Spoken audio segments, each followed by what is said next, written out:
सब लोग ना एक साथ बिकॉज मैं आई नॉट बी ये कंफ्यूजन है कि समाजवादी पार्टी ने पहले कहा था कि चर्चा हो जाए फिर इस्तीफे पर बात होगी। कोई कंफ्यूजन नहीं है। कंफ्यूजन भारतीय जनता पार्टी की सरकार और कुछ मीडिया के जो ग्रुप्स हैं वो फैलाना चाहते हैं। क्या है स्पष्ट रूप? हम चाहते हैं कि एजुकेशन मिनिस्टर रिजाइन करे और साथ में हम ये भी चाहते हैं कि चर्चा हो उसके बाद, क्योंकि हम चाहते हैं कि सरकार जवाब दे कि आखिरकार इतनी हिंसा कैसे हुई राजधानी में, इतनी हिंसा का प्रयोग आखिरकार सरकार ने क्यों किया। और सरकार क्या ये नहीं मान रही है कि 20 सुसाइड हुए हैं? सरकार तो मान रही है ना, नीट की वजह से 20 सुसाइड हुए हैं, तो सरकार आखिरकार क्यों नहीं रिस्पॉन्सिबिलिटी ले रही है?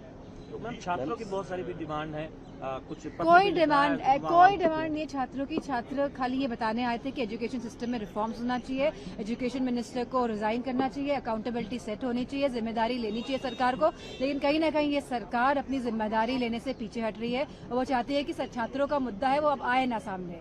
इसीलिए अभी भी जंतर मंतर में सरकार हिंसा का प्रयोग कर रही है लगातार। 20 तारीख से लेके आज तक में चौथा दिन है, क्या बदला? विपक्ष अपने पहले दिन के मांग पर आज भी कायम है। सरकार कह देती है हम चर्चा को तैयार हैं, गतिरोध यूं ही सरकार नहीं चाहती है चर्चा हो, सरकार नहीं चाहती कि वो जिम्मेदारी ले, सरकार नहीं चाहती है कि जो छात्र जो अब निकल के आए हैं, पूरा ये दिल्ली का केवल इशू नहीं है, पूरे देश का ये इशू है, चाहे इसमें उत्तर प्रदेश हो, बिहार हो, महाराष्ट्र हो, सब जगह हम देख रहे हैं कि किस तरह छात्रों के बीच में नाराजगी है, गुस्सा है।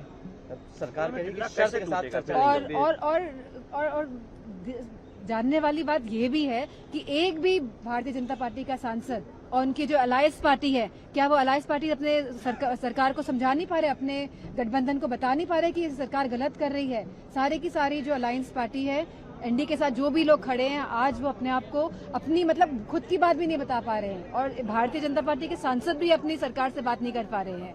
प्रधानमंत्री ने जो ट्वीट के जरिए कहा, क्या वो विपक्ष के सवालों का जवाब नहीं है? बच्चे क्या चाहते हैं? बच्चे ये चाहते हैं कि रिजाइन होना चाहिए। छात्र क्या चाहता है? युवा क्या चाहता है? आज यही चाहता है कि मिनिस्टर को रिजाइन करना चाहिए और इसी के साथ हम ये भी चाहते हैं कि आखिरकार इतनी हिंसा होने क्यों दी, और इसके लिए कहीं ना कहीं होम मिनिस्टर भी जिम्मेदार है। गर्मियों की छुट्टी होने वाली थी, मेरे पापा आने वाले थे, तो हम लोग सभी खुश थे, तो मैं बेड पे चढ़ के डांस कर रहा था, लेकिन वो पहले ही आ गए। फ्रीज तो मैं उस समय तो कंटिन्यू नहीं कर सकता था, तो फ्रीज फ्रेम टाइप का हो कसम गया। पैदा कर